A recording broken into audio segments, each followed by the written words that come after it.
കടലാമ മുട്ടകളിട്ട് മടങ്ങുന്ന ആ ദൃശ്യമാണ് ഇനി പ്രേക്ഷകർക്കായി പങ്കുവെക്കുന്നത്. തൃശൂർ ചാവക്കാട് കടപ്പുറം വെളിച്ചെണ്ണപ്പടിയിലാണ് ഈ മനോഹരമായ കാഴ്ച.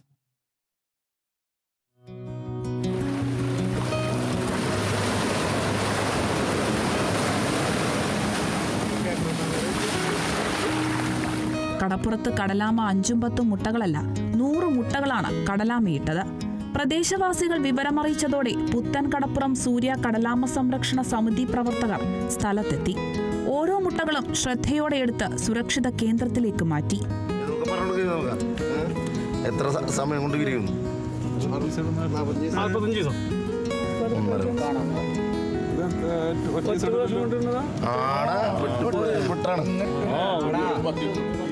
മുട്ടകൾ വിരിയുന്നതുവരെ കാത്തിരുന്ന ശേഷം പ്രവർത്തകർ തന്നെ കടലാമ കുഞ്ഞുങ്ങളെ തിരികെ കടലിലേക്ക് വിടും.